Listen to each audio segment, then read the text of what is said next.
Carl, from so far what we know, is there anything that would indicate that this would boost growth to 3 to 4% sustainably?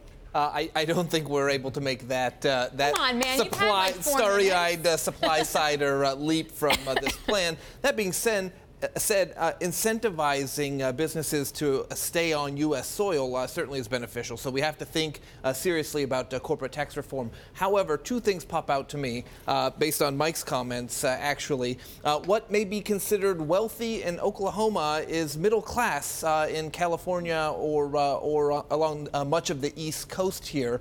So when we talk about what's best for the middle class here, this is really thinking about the center of the country, not middle class, your average middle class household in New York or New Jersey that's paying more than that level for their state and local taxes and probably is paying more than that for mortgage interest deduction. One final thought I have on this, the AMT. Right, so you can say, well, we don't need the AMT under this. The AMT, the alternative minimum tax, may be a pain to calculate. However, this was designed to prevent the wealthy from getting away with too many tax deductions and exemptions.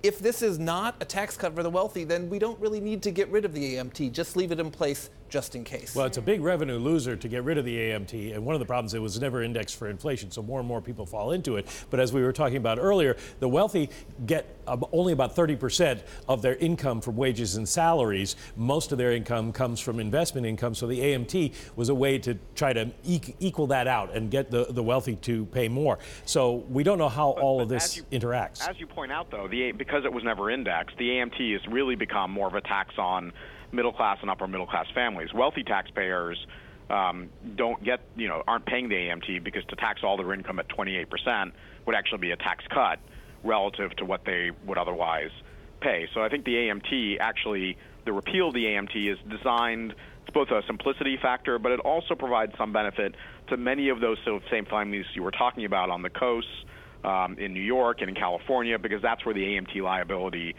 tends to be concentrated. So there are gives and gets, all pieces of the proposal that will, and every taxpayer will calculate for themselves, how they fare. The one thing I just wanted to flag, we talked at the top about the corporate rate and the 20%.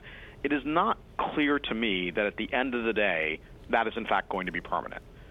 It's not yet clear that it will be permanent in the House bill, but even if it is, there are some very important Senate procedural rules, some budget rules, that may require that 20% rate to sunset at some point in the next 10 years. So I wouldn't take a permanent 20% to the bank just quite yet. I think there's still a lot of detail to be fleshed out on that piece of the proposal.